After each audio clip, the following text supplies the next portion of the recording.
है। ठीक, आगे की तरफ देखेंगे। वैष्णव धर्म, कौन सा धर्म? वैष्णव धर्म। वैष्णव धर्म, वैष्णव धर्म, इसी को माना जाता है भागवत धर्म। भागवत धर्म, जब भगवान श्री कृष्ण आए अवतार लेकर के द्वापर युग में, तो उनसे माना जाता है कि भागवत धर्म की उत्पत्ति है। और भागवत धर्म में सूर्य की उपासना की जाती है। ठीक, भागवत धर्म में सूर्य की उपासना की जाती है। सूर्य की उपासना की जाती है। सूर्य की उपासना की जाती है। और याद रखिएगा, सूर्य के जो उपासना का प्रतीक चिन्ह है वो है स्वास्तिक चिन्ह और गायत्री मंत्र इनको समर्पित है। वैष्णव धर्म देखिएगा, जो विष्णु के उपासक थे, विष्णु के उपासक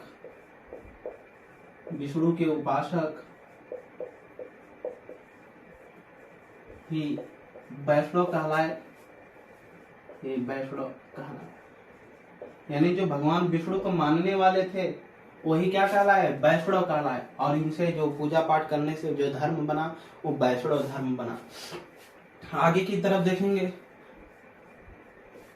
प्रथम जानकारी, इस धर्म की जो प्रथम जानकारी मिलती है, जानकारी कहाँ से मिलती है? प्रथम जानकारी उपनिषद से प्राप्त होती है। उपनिषद, उपनिषद क्या होता है हमने पिछले कक्षाओं में बता चुका। उपनिषद से प्राप्त होती, ठीक, उपनिषद से प्राप्त होती। उप का मतलब समीप, निषद का मतलब बैठना। गुरु के समीप बैठ करके जो ज्ञान सीखा गया वही उपनिषद था। प्रथम जानकारी उपनिषद से प्राप्त होती है।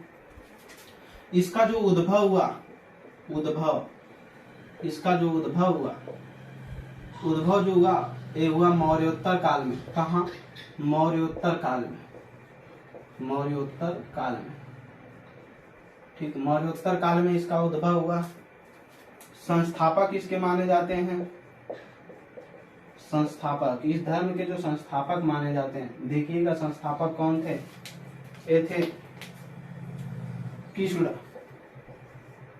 कृष्ण, जो यादव कुल के विष्णुड़ीय वंश से आते थे। विष्णुड़ीय वंश से आते थे यादव कुल के कृष्ण थे, ठीक ना। कहीं कहीं मिलेगा वासुदेव कृष्ण, ठीक, क्या? वासुदेव कृष्ण,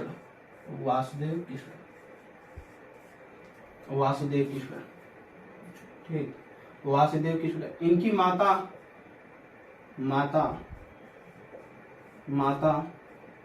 देवकी माने जाते हैं कि ये देवकी के क्या थे? पुत्र थे। देवकी, ठीक। और गुरु, इनके जो गुरु माने जाते हैं वो संदीपनी मुनि तो थे ही, वो आश्रम के गुरु। ये अंगीरस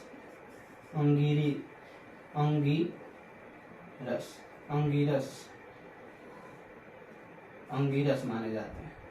कौन? अंगीरस। इनके गुरु अंगीरस माने जाते हैं, देवकी के पुत्र हैं। आगे मेगास्थनीज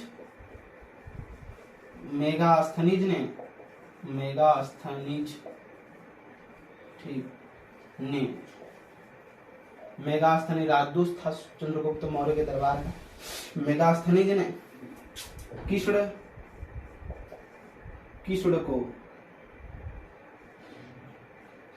को कहा है हेराक्लीज कहा। हेराक्लीज का मतलब है, फिल्मी दुनिया से नाम लिया गया है, एक ऐसा नायक जो 10 बार अपने शक्तियों के पराक्रम से क्या लिया हो? अवतार लिया हो, 10 बार 12 बार, ठीक, उसको हेराक्लीज कहा गया। तो मेगास्थनीज ने कृष्ण को क्या कहा? हेराक्लीज कहा, यानी एक ऐसा नायक जो अपने शक्तियों के पराक्रम से 10 बार अवतार लिया हो, ठीक। आगे की तरफ देखेंगे।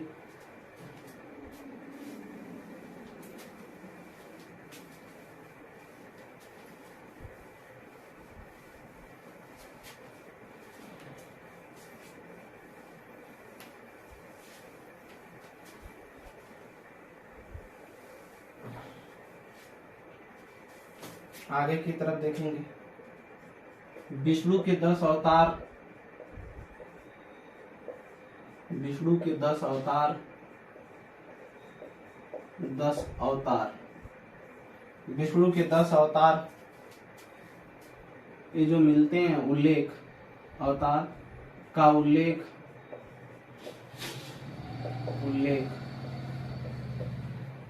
मत्स्य पुराण से मिलता है। मत्स्य पुराण, कौन सा पुराण? मत्स्य पुराण। ये मत्स्य पुराण से उल्लेख मिलता है, ठीक। और लिखेंगे मत्स्य पुराण से मिलता है। आगे देखेंगे, इसमें पहला अवतार हुआ वो था मत्स्य अवतार। क्या? मत्स्य, ठीक। दूसरा अवतार देखेंगे इसमें मत्स्य के बाद, वो था कूर्म अवतार। कूर्म अवतार, कछुआ या कच्छप। तीसरा अवतार देखेंगे इसमें तो वराह अवतार। चौथा देखेंगे नृसिंह अवतार। पांचवा देखेंगे वामन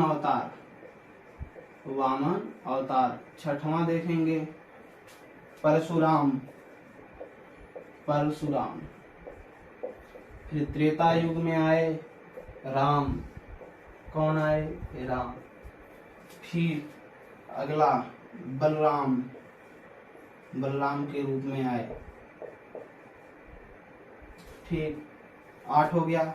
9वां देखेंगे फिर बुद्ध के रूप में आए, ऐसा माना जाता है। फिर 10वें में देखेंगे कल्कि के अवतार में आएंगे, ठीक।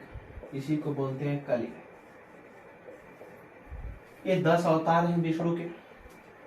और हमको भी लगता है कि हम पश्चिमी संस्कृति से नहीं हम पैदा हुए हैं, ठीक। एक बार क्लास में आप लाइनों में पढ़ा रहे थे तो हम कहे कि हम जो है मछली से पैदा हुए, तो कुछ बच्चे हंसने लगे।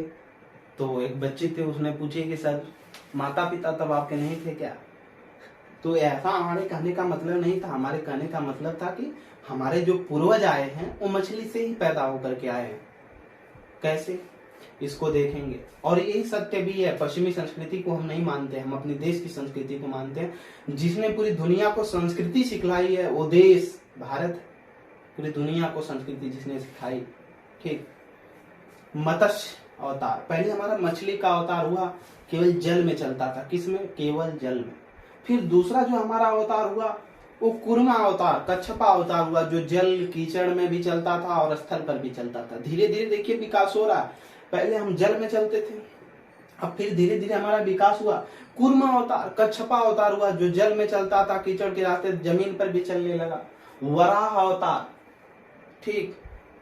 ये वराह अवतार जो हुआ ये कीचड़ को भेदता था और जल पे भी चलता था और पानी में भी रहता था। वराह जिसका मतलब होता है सुअरा, जंगली सुअरा को देखे हैं ना, देवारा क्षेत्र वगैरह में मिलते हैं जहाँ नदी का इलाका होता है, वो वराह अवतार हुआ, सुअरा वाला क्षेत्र। फिर नरसिंह अवतार हुआ, आधा सिंह वाला अवतार, मतलब ऊपर सिंह का, जैसे नरसिंह अवतार हुआ ना, उसको भक्त प्रहलाद के पिता को हिरण्यकश्यप को मारने के लिए, वो वाला अवतार। यानी अब धीरे धीरे विकास हो रहा है। पहले हम जल में चलते थे, फिर जल जमीन पे, कीचड़ और जल जमीन तीनों पे चलते थे। फिर अब जमीन पर आ गए नरसिंह आदि, मतलब पशु का अवतार आदि पुरुष। फिर सबसे पहले वामना अवतार हुआ। वामन अवतार में 52 अंगुल का आदमी पैदा हुआ था। 52 अंगुल, जैसे 4 अंगुल है, 4 अंगुल इस तरह से करके पहले आदमी बड़ा नहीं पैदा हुआ था, पहले 52 अंगुल का पैदा हुआ। और यहीं से वामना अवतार की एक कहानी भी मिलती है, ठीक। ओ कौन था? शुक्राचार्य, क्या नाम था उसका, जो दैत्यों का राजा था, जो तप करके कठोर वो बन गया था। फिर राजा बलि है ना, राजा बलि की कहानी यहाँ से मिलती है कि जो राजा बलि थे, भगवान विष्णु ने वामना अवतार में आया और राजा बलि से पूरा राजपाट भी मांग लिया था। उस चीज की कहानी है, ठीक। तो वामना अवतार है जिसको विष्णु पुराण में आप देख सकते हैं, सारा कुछ उसमें दिखाया गया इन कहानियों को। फिर परशुराम का अवतार हुआ, जो क्षत्रियों के विनाशक माने जाते हैं। फिर त्रेता युग में राम का जन्म हुआ। फिर माना जाता है बलराम आए द्वापर में, कृष्ण और बलराम फिर बुद्ध आए, फिर कल्कि का अवतार माना गया है कि 10वां हो जाए। ठीक, तो ये 10 अवतार माने जाते हैं। विष्णु पुराण इस तरह से कहती है कि मानव इस तरह से पैदा होकर के धरती पर क्या आया हुआ था। ठीक, आगे की तरफ हम देखेंगे।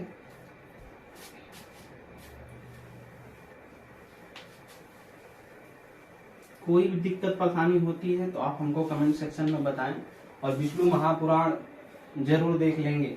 ठीक, ये सारी चीजें समझ में आ जाएंगी। आगे की तरफ देखेंगे। नोट नोट नोट में 2 लाइन लिखिएगा। दक्षिण भारत में इसका विस्तार, इस धर्म का इसका विस्तार दक्षिण भारत में इसका विस्तार जो किया वो अलवार संतों ने किया।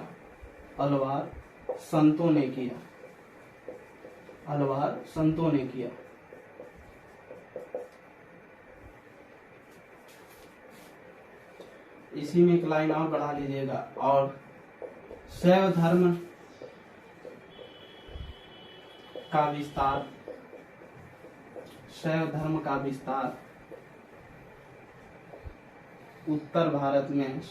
दक्षिण भारत में नैनार संतों ने किया।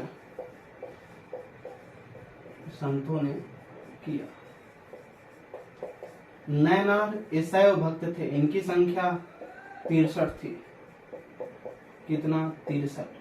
और इनकी संख्या, जो विष्णु धर्म के उपासक हुए, इनकी संख्या, अलवार संतों की संख्या 12, नैनार शैव धर्म के जो थे इनकी संख्या कितना थी? 63 थी।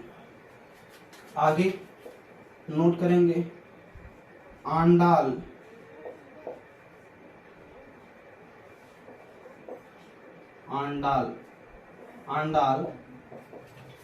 नामक महिला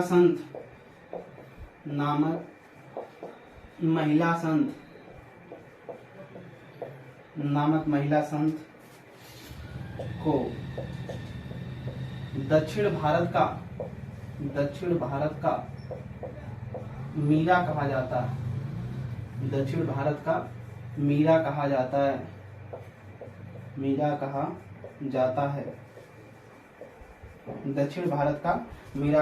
है। महिला संत का उल्लेख है।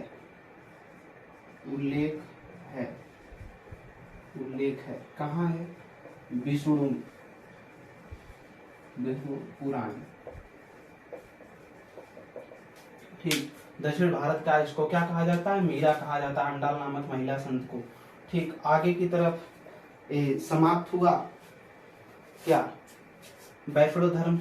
अब थोड़ा सा कुछ महत्वपूर्ण व्यक्ति हैं उनको देखेंगे। इसमें हम जो इम्पोर्टेंट था हमने अपने दृष्टि से इसको बताया। इससे परीक्षाओं वगैरह में ज्यादा क्वेश्चन वगैरह कुछ नहीं पूछे जाते हैं, बस शैव धर्म के उधर जैन धर्म और बौद्ध धर्म से क्वेश्चन पूछे जाते हैं। आगे देखेंगे हम शंकराचार्य के बारे में। किसके बारे में? शंकराचार्य के बारे में। नाम ने सुना ही होगा आपने, शंकराचार्य।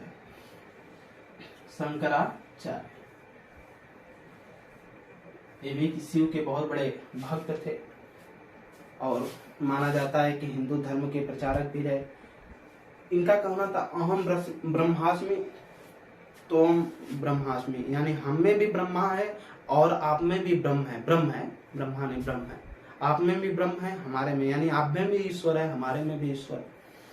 तो ये प्रचार करते हुए दक्षिण भारत से लेकर के उत्तर भारत में जब पहुंचे तो काशी में एक दिन पूजा करने के लिए बाबा विश्वनाथ मंदिर में जल को लेकर लोटे में पहुंच रहे थे अंदर, कि तब तक सफाई करने वाला वो खुद भगवान शिव आए थे परीक्षा लेने के लिए। भगवान शिव बहुत मैले कपड़े में और पूरी गंदगी के साथ आए, जिसे कूड़ा उठाने वाला होता है कर्मचारी, उस प्रकार में आए और जाकर के इनसे टकरा गए।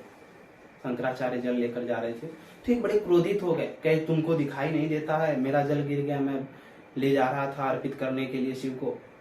पूरा बहुत ज्यादा क्रोधित हो गए। तो उन्होंने देखा, फिर आया असली रूप में, भगवान शिव ने असली रूप में आया और इनको कहे कि तब कैसे मानते हो मानव कि आप में भी ब्रह्मा है और हमारे में भी ब्रह्म है? कैसे मानते हो कि आप में भी ईश्वर, हमारे में भी ईश्वर? चाहे वो भले कूड़े कचड़े में सना हो या हम सने हो, वो कैसे हो सकता है? जब आप सब में ब्रह्म मानते हो तो फिर ऐसा क्यों बोल रहे हैं? वो भी तो ईश्वर है, आप ईश्वर हैं। तो वहां पर इनको ज्ञान की प्राप्ति हुई इस प्रकार से। तो शंकराचार्य के बारे में देखेंगे, इनका जन्म, शंकराचार्य का जन्म, मृत्यु, ठीक, इनका जन्म और मृत्यु। जन्म देखेंगे तो हुआ था 788 ईस्वी में, 788 ईस्वी में, ठीक, और मृत्यु 820 ईस्वी में। जन्म 788 में और मृत्यु 820 ईस्वी में। आगे देखेंगे इसमें यह अद्वैतवाद, अद्वैतवाद, अद्वैतवाद, अद्वैतवाद का मतलब हमारे में भी ब्रह्म, आप में भी ब्रह्म, यानी हमारे भी अंदर ईश्वर और सामने वाले के भी अंदर क्या है? ईश्वर है। इन्होंने अद्वैतवाद मत का, अद्वैतवाद मत का प्रतिपादन किया। क्या किया? प्रतिपादन किया। अद्वैतवाद मत का क्या किया? प्रतिपादन किया। ठीक, किन्होंने? जो शंकराचार्य थे, इन्होंने। आगे देखिएगा, इनके द्वारा, इनके द्वारा, इनके द्वारा पूरे भारत में, पूरे भारत में, पूरे भारत में 4 मठ स्थापित किए गए। 4 मठ स्थापित किए गए। 4 मठ स्थापित किए गए। स्थापित किए गए। 4 मठ स्थापित किए गए। कौन कौन से हैं उनको हम देखेंगे। ठीक, अभी देख लेते हैं। एक लाइन और लिख लीजिएगा, सब इसको मिटाएं। कुछ विद्वान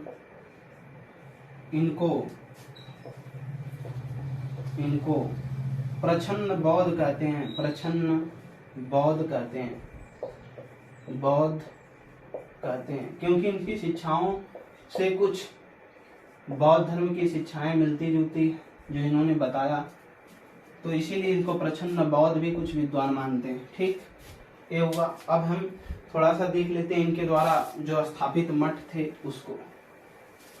शंकराचार्य द्वारा स्थापित मठ, जो 4 मठ इन्होंने चारों दिशाओं में स्थापित किया, उसको देखेंगे। देखिएगा, 4 मठ जो स्थापित किए गए, ये था उत्तर,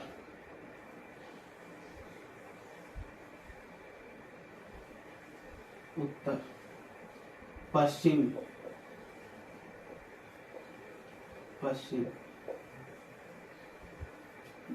पूर्व,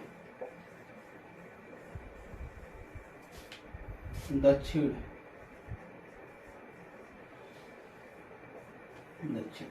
ठीक। उत्तर में इन्होंने जो स्थापित किया शक्ति, ये जो थी, ये थी ज्योतिर्पीठ। कौन? ज्योतिर्पीठ। ज्योतिर्पीठ क्या था? ज्योतिर्पीठ था। ठीक, ज्योतिर्पीठ। ये था बद्रीधाम, बद्रीनाथ, बद्रीनाथ, बद्रीनाथ धाम, बद्रीनाथ धाम या बद्रीनाथ मठ। ठीक, इधर पश्चिम में जो इन्होंने स्थापित किया, ये था शारदा मठ। क्या? शारदा मठ। ये पड़ता था द्वारका में। द्वारका कहाँ? गुजरात में। कहाँ? गुजरात। ठीक, गुजरात में। इसको भी नोट कर लीजिएगा। ये जो उत्तराखंड में पड़ता था बद्रीनाथ। ठीक, उत्तराखंड। उत्तराखंड, 2 राजधानी है उत्तराखंड की, पहला देहरादून और दूसरा गरसेन। गरसेन गर्मी के टाइम में, देहरादून ठंडी के टाइम। उत्तराखंड दक्षिण भारत में देखा जाएगा तो इन्होंने स्थापित किया वेदांत मठ। वेदांत मठ, वेदांत वेदांत मठ। ठीक, वेदांत मठ इन्होंने जो स्थापित किया इसको बोलते हैं श्रृंगेरी। श्रृंगेरी, ठीक, ये तमिलनाडु कर्नाटक वाले क्षेत्रों के आसपास मिलता है। वेदांत मठ श्रृंगेरी। और पूर्व में गोवर्धन मठ। गोवर्धन मठ, गोवर्धन मठ इसको बोलते हैं जगन्नाथपुरी। उड़ीसा में पड़ता है। कहाँ? जगन्नाथपुरी। कौन वाला क्षेत्र? उड़ीसा वाला क्षेत्र। उड़ीसा का प्राचीन नाम कलिंग, याद रखिएगा, उड़ीसा का प्राचीन नाम कलिंग है। तो ये रहे इनके द्वारा स्थापित 4 मठ। आगे हम थोड़ा सा कुछ संप्रदायों के बारे में देखेंगे। ठीक, महत्वपूर्ण संप्रदाय, हेडिंग डाल लीजिएगा, महत्वपूर्ण संप्रदाय। ठीक, इनके प्रतिपादक कभी कभी पूछ लिए जाते हैं तो हो जाएगा प्रमुख संप्रदाय। प्रमुख संप्रदाय, प्रमुख संप्रदाय। ठीक, प्रमुख संप्रदाय। दूसरा मत, इनका कौन से मत के थे? ठीक, फिर आचार्य। आचार्य कौन से? आचार्य। फिर समय, आचार्य के बाद समय। ठीक, देखेंगे प्रमुख संप्रदाय में पहला आता है वैष्णव संप्रदाय। कौन? वैष्णव संप्रदाय। वैष्णव संप्रदाय। ठीक, वैष्णव संप्रदाय। इसकी जो विशिष्ट मत था ये था विशिष्टता वैध, विशिष्टता द्वैतवाद। विशिष्टता द्वैतवाद।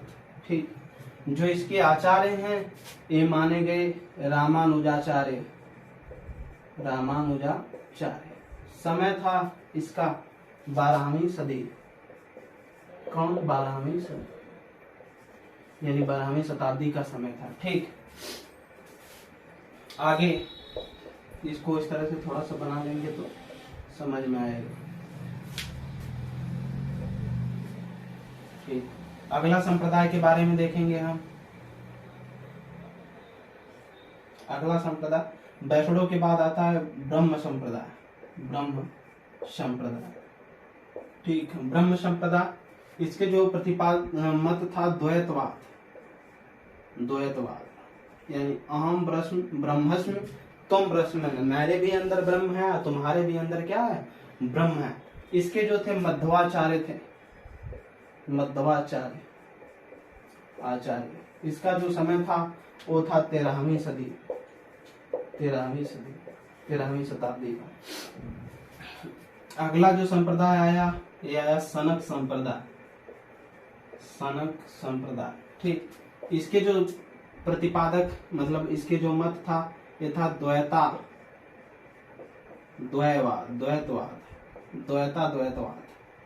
ठीक, ईश्वर को दो रूप में मानने वाला। ये इसके जो आचार्य थे वो निम्बकाचार्य थे। निम्बकाचार्य। इसकी भी जो समय थी वो थी 13वीं सदी। क्या थी? 13वीं सदी।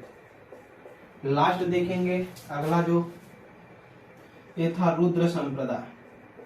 क्या? रुद्र संप्रदाय। इसके जो मत थे वो थे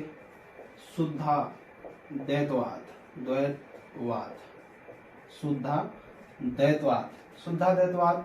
इसके जो माने जाते हैं वल्लभाचार्य माने जाते हैं। वल्लभाचार्य किसके गुरु थे? विठलनाथ वल्लभाचार्य सूरदास के। ये जो समय माना जाता है 15वीं से 16वीं सदी। 15वीं से 16वीं सदी मानी जाती है। ठीक, इतना हुआ, इसको याद रखेंगे। आगे अगले धर्म के बारे में हम थोड़ा सा देखेंगे जो इसे